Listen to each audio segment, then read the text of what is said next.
राकेश झुनझुनवाला ने 2003 में टाइटन के शेयर सिर्फ 40 रुपए में खरीदे थे। मशहूर वैल्यू इन्वेस्टर रमेश दमानी ने झुनझुनवाला के टाइटन के शेयरों को खरीदने की दिलचस्प कहानी बताई है। दमानी और झुनझुनवाला का रिश्ता बहुत पुराना था। दोनों लगभग 3 दशक तक करीबी दोस्त बने रहे। झुनझुनवाला को टाइटन के शेयर बहुत पसंद थे। ये शेयर हमेशा उनके पोर्टफोलियो का अहम हिस्सा बना रहा। दमानी ने बताया कि झुनझुनवाला ने टाइटन का शेयर संयोग से खरीदा था। उन्होंने इसे किसी रिसर्च या टिप्स के आधार पर नहीं खरीदा था। हालांकि ज्यादातर लोगों को ये लगता है कि झुनझुनवाला ने टाइटन के बारे में काफी रिसर्च किया था। लोगों को लगता है कि झुनझुनवाला ने टाइटन के शेयरों के प्रदर्शन का अंदाजा लगा लिया था।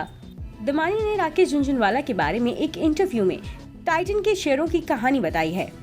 झुनझुनवाला के खरीदने के बाद टाइटन के शेयर का प्राइस 62 गुना हो चुका है। दमानी ने बताया कि कई बार राकेश झुनझुनवाला पहले शेयर खरीद लेते थे, उसके बाद उसके बारे में रिसर्च करते थे। उन्होंने बताया कि रिसर्च के बाद अगर राकेश झुनझुनवाला को शेयर पसंद आता था तो उसमें इन्वेस्ट बढ़ाते थे। हालांकि ऊंची कीमतों पर किसी शेयर को खरीदना बहुत मुश्किल काम है।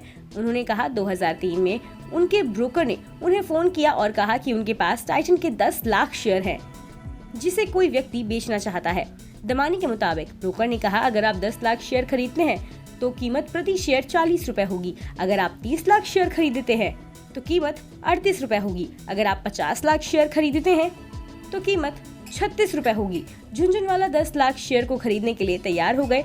उसके बाद उन्होंने इस शेयर के बारे में रिसर्च करना शुरू किया। उन्होंने आगे बताया कि अगले कुछ सालों में राकेश झुनझुनवाला ने टाइटन के शेयरों को खरीदना जारी रखा।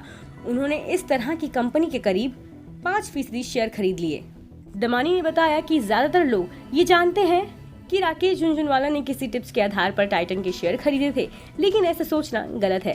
दमानी ने कहा कि कई बार सच्चाई लोगों की सोच से काफी अलग होती है। राकेश झुनझुनवाला ने भले ही टाइटन के शेयरों को संयोग से खरीदा था, लेकिन उन्होंने इसमें हिस्सेदारी अपनी रिसर्च के बाद बढ़ाई। ऐसा करना बहुत मुश्किल होता है। ट्रेडिंग को लेकर दीवानगी, असाधारण फोकस, बड़े सौदे करने की हिम्मत और कई बार लॉस, ये सभी चीजें हैं जो झुनझुनवाला को दूसरे इन्वेस्टर्स से अलग करती थीं। गलत फैसलों का असर झुनझुनवाला की छवि पर भी पड़ता था, लेकिन वे इसे सहज भाव से लेते थे। दमानी ने बताया कि हिंदी फिल्म का गाना मैं हर फिक्र को धुएं में उड़ाता चला गया पूरी तरह से राकेश झुनझुनवाला पर लागू होता है।